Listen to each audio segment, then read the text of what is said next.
Olá pessoal, tudo bem? Aqui é a professora Andréa Santos de Literatura. Espero que todos vocês estejam bem, meus amores. E agora nós vamos trabalhar, ok? Vamos fazer uma aula de revisão. Exatamente, uma revisão sobre o romantismo no Brasil. Somente a primeira geração do romantismo, ok? Bom, quando nós falamos em primeira geração do romantismo, estamos falando também sobre uma poesia indianista, ou seja, estamos falando do índio como a figura nacional, não é isso? Falando também da figura do índio, né, como um herói desse país, ok? Então é essa poesia indianista a qual eu estou me referindo, pertencente à primeira geração, né, romântica, tá bom? Bom, já postei aqui no canal do YouTube alguns vídeos, né, explicando detalhadamente sobre as três gerações do romantismo, né, a primeira geração, a segunda geração e a terceira geração também. E essa aula de hoje vai ser uma breve revisão, tá, sobre o romantismo no Brasil, mas somente a primeira geração. Então vamos pegar a folhinha, vamos acompanhar comigo aqui a aula de revisão, vamos lá? Beleza? Todo mundo acompanhando aqui comigo.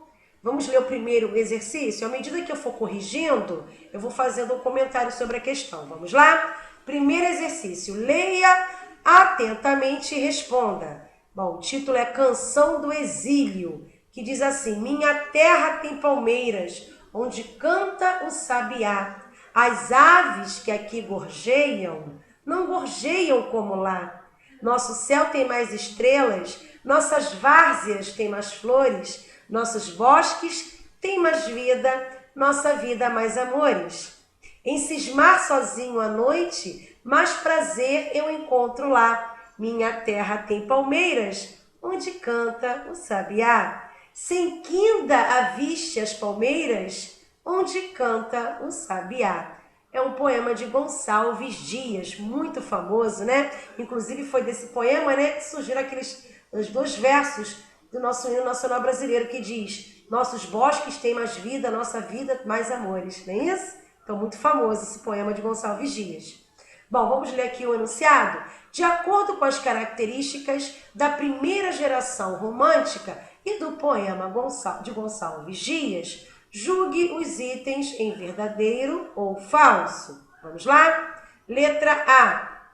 O poema de Gonçalves Dias é ufanista, ou seja, expressa um orgulho exagerado pela pátria. Então, essa afirmativa, né? Essa característica aqui é verdadeira, ok, pessoal? Certíssima. Realmente expressa esse orgulho exagerado pela nossa pátria, tá bom? Bom, vocês podem perceber, né? Quando ele fala nossos bosques têm mais vida, nossa vida mais amores. Então, esse poema de Gonçalves Dias realmente expressa esse orgulho, tá? Exagerado pela nossa pátria. Então, verdadeiro, ok? Letra B. A primeira geração romântica expressa um culto à expressa um culto à figura do índio e à exaltação da natureza. Verdadeiro. A letra B, verdadeiro. Realmente a primeira geração romântica, ela expressa, né, esse culto à figura do índio, né, o índio como herói, né, como corajoso, bravo, não é isso? Uma figura nacionalista, ou seja, do nacionalismo brasileiro, né? Ok? E também a exaltação da natureza por isso, tá bom? Então a letra B, verdadeiro. Letra C, vamos lá?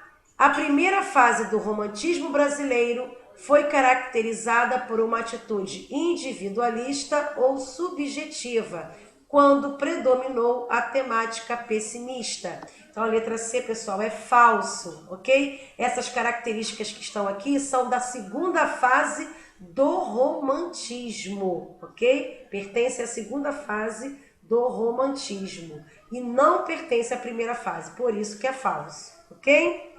Letra D de dado.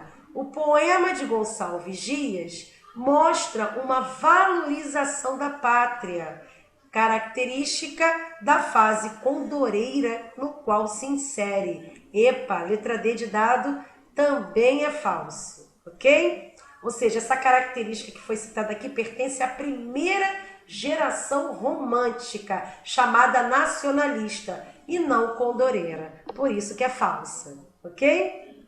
Letra E. É possível notar no poema a presença da religiosidade, que é a característica da primeira fase romântica. Verdadeiro, certíssima. Ok, pessoal? Verdadeiramente no poema tem essa presença, né, da religiosidade, da fé. E é uma das características realmente da primeira fase romântica, né? Ou seja, a fase indianista, né? Poesia indianista, né? Conhecida como a primeira fase do romantismo, ok? Então vamos lá, segunda questão agora. São todas características da primeira geração do romantismo brasileiro, exceto, ou seja, menos uma que não é, está errada. Só poderia ser a letra B de bola, tá? Exagero pelo subjetivismo e emocionalismo, ou seja, essas duas características, elas pertencem à segunda geração romântica, ok, pessoal? Conhecida como geração ultrarromântica, ok? Estou falando do ultrarromantismo, então segunda geração, ok? Por isso que é falso. A letra B, no caso a letra B está errada, tá bom? Então podem marcar a letra B aí. Essas duas características não pertencem à primeira geração do romantismo, pertencem à segunda geração, tá? Foi? Letra B? Vamos agora para o número 3, é uma questão da FUVEST. Então vamos ler aqui, abram aspas. O indianismo dos românticos denota tendência para particularizar os grandes temas, as grandes atitudes de que se nutria, né, a literatura ocidental, inserindo-as na realidade local, tratando-as como próprias de uma tradição brasileira. Fecham aspas. Esse texto é de Antônio Cândido, né, do livro Formação da Literatura Brasileira. Foi extraída desse livro. Vamos lá?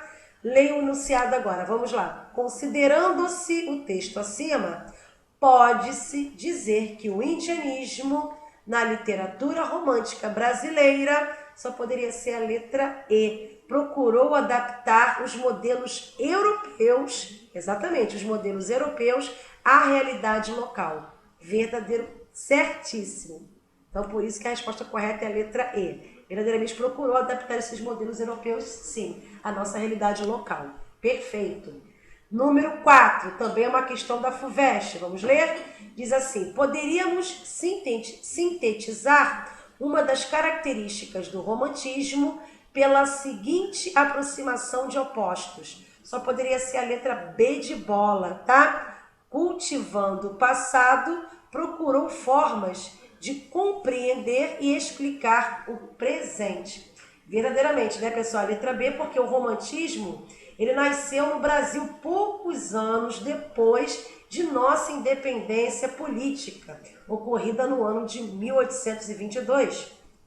Embora ainda estivessem, né, presentes características dos moldes, né, literários, esses moldes literários europeus, melhor dizendo, né, já era possível identificar na literatura romântica o sentimentalismo, exatamente, o sentimento de nacionalismo, melhor dizendo, né? Já podia identificar esse sentimento de nacionalismo e anticolonialismo também, tá? Que norteariam a construção de uma identidade literária genuinamente brasileira, ok? Por isso que a resposta certa é a letra B de bola, beleza?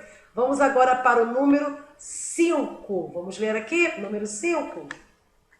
Todo mundo comigo no número 5, que diz assim, a obra romanesca de José de Alencar introduziu na literatura brasileira 4 tipos de romances. São eles, indianista, histórico, urbano e regional.